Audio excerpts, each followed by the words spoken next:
और मिर्जा शकूर साहब सीनियर पत्रकार तो पंजाबी कर रहे हैं। मिर्जा साहब की विनती है कि वो गलबात वास्ते तशरीफ ले आए। मिर्जा शकूर साहब।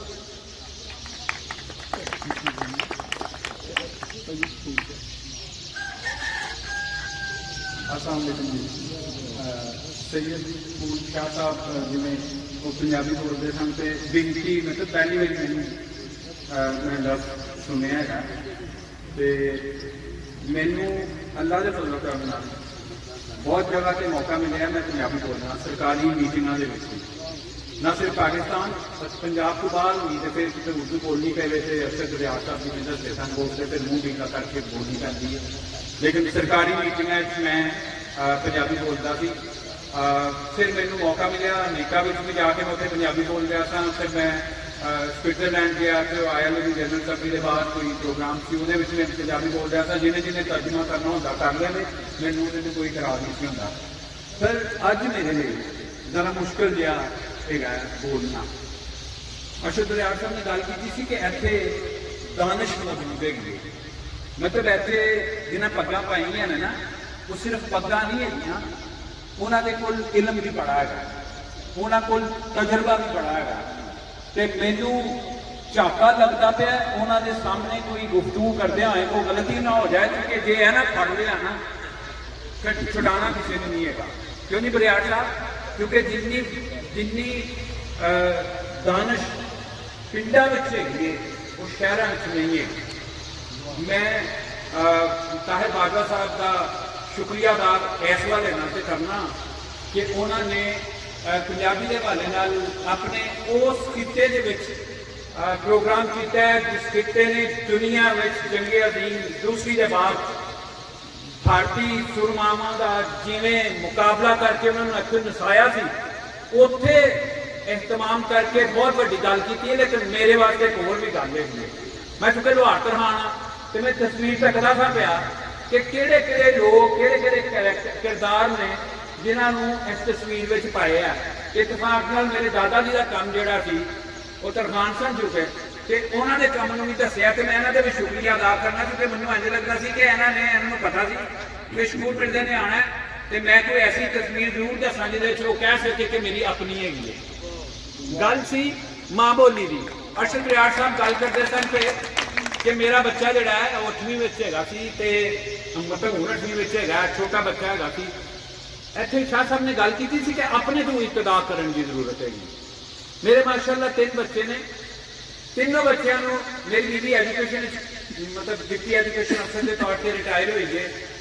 मैं मिशन हॉस्पिटल का एक प्रोजेक्ट थी मेमोरियल क्रिश्चन हॉस्पिटल का प्रोजेक्ट जिसका नाम रूरल हेल्थ केयर प्रोजेक्ट सी।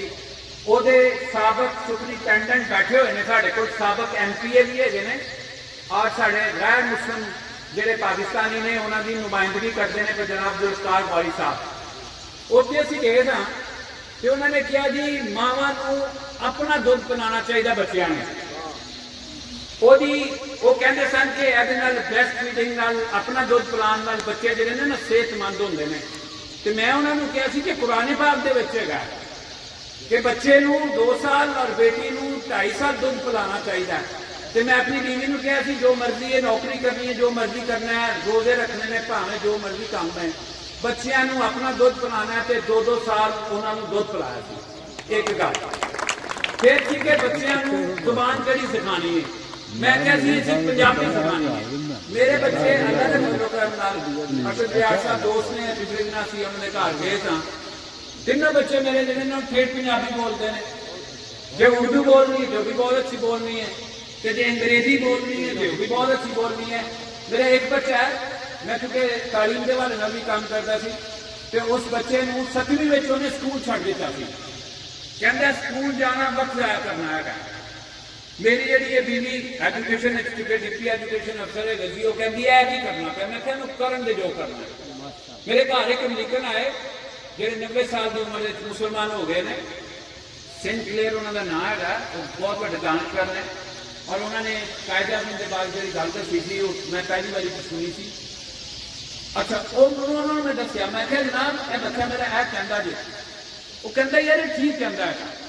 अमरीका में भी इंज ही लोगों का वक्त जाया किया जाता है खास सिलेबस दिता जाता है ਉਹ ਜਿਹਨੇ ਬੱਚਾ ਕਰ ਲੈਂਦਾ ਫਿਰ ਇੱਕ ਹੋਰ ਦੇ ਦਿੰਦੇ ਨੇ, ਫਿਰ ਇੱਕ ਹੋਰ ਦੇ ਦਿੰਦੇ ਨੇ, ਤਾਂ ਕਿ ਉਹ ਨਵੀਂ ਚੀਜ਼ ਤੇ ਗੌਰ ਹੀ ਨਾ ਕਰੇ। ਕਿਉਂਕਿ ਗੌਰੋ ਫਿਕਰ ਦੀ ਜਿਹੜੀ ਤਾਲੀਮ ਇਸਲਾਮ ਨੇ ਦਿੱਤੀ ਹੈਗੀ ਹੈ, ਉਹਨੂੰ ਬਾਕੀ ਮਜ਼ਾਹਬ ਬੰਦ ਕਰਨ ਦੀ ਕੋਸ਼ਿਸ਼ ਕਰਦੇ ਨੇ ਪਏ। ਤੇ ਆਪਣੀ ਜ਼ੁਬਾਨ ਵਿੱਚ ਅਗਰ ਕੋਈ ਗੁਫ਼ਤਗੂ ਕਰਦਾ ਹੈ, ਉਹਨੂੰ ਗੌਰੋ ਫਿਕਰ ਕਰਨ ਦਾ ਬਹੁਤਾ ਮੌਕਾ ਮਿਲਦਾ ਹੈ। ਕਿਉਂਕਿ ਇੰਝ ਹੈ ਨਾ ਜੀ, ਇਹਸਾਨ ਬਾਜਵਾ ਸਾਹਿਬ ਨੇ ਇਹਨਾਂ ਦਾ ਮੈਂ YouTube ਤੇ ਵੀ ਸੁਣਿਆ, ਇੱਕ ਦੀ ਤਕਰੀਬ ਵਿੱਚ ਵੀ ਇਹਨਾਂ ਨੂੰ ਸੁਣਿਆ, ਫਿਰ ਉਹ ਪੂਰਨ ਭਗਤ ਦਾ ਜਿਹੜਾ ਖੂਹ ਉਹਦੇ ਹਵਾਲੇ ਨਾਲ ਵੀ ਇਹਨਾਂ ਦੇ ਮਤਲਬ ਇਹ ਚੀਜ਼ਾਂ ਮੈਂ ਦੇਖੀਆਂ ਨੇ।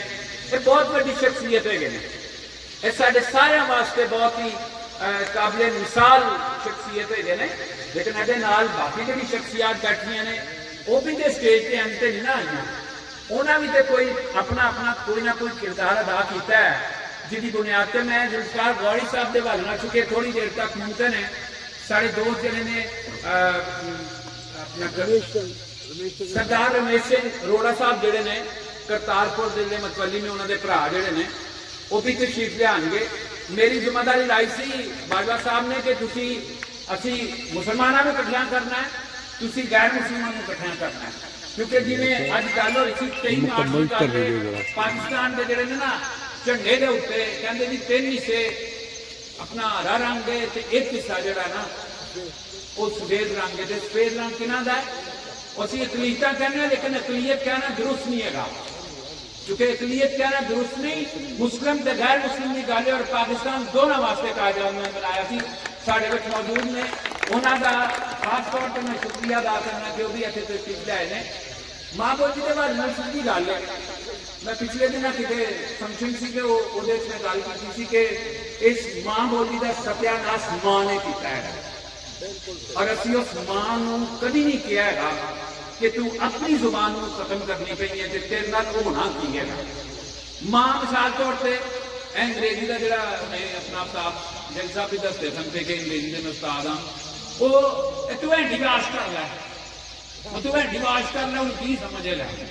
ਹਾਂ ਮਤਲਬ ਜੇ ਅੰਗਰੇਜ਼ੀ ਸਿਖਾਣੀ, ਮੈਂ ਆਪਣੇ ਵੀ ਉਹਨਾਂ ਨੂੰ ਕਹਿ ਰਿਹਾ ਹੁੰਦਾ ਜਦੋਂ ਪੰਜਾਬੀ ਬੋਲੋ, ਕਿਉਂਕਿ ਜ਼ੁਬਾਨ ਦੀ ਗੱਲ ਕਰਨੇ ਤੇ ਜਦੋਂ ਪੰਜਾਬੀ ਬੋਲੋ, ਫੇਰ ਪੰਜਾਬੀ ਬੋਲੋ। ਖੈਰ ਉਹ ਨਹੀਂ ਮੈਨੂੰ ਆਉਂਦੀ ਜਿਹੜੀ ਇਹਸਾਨ ਬਾਜਵਾ ਸਾਹਿਬ ਨੂੰ ਆਉਂਦੀ ਹੈ, ਸਾਡੇ ਵਾਲੀ ਮਿਕਸਚਰ ਹੈਗੀ ਹੈ।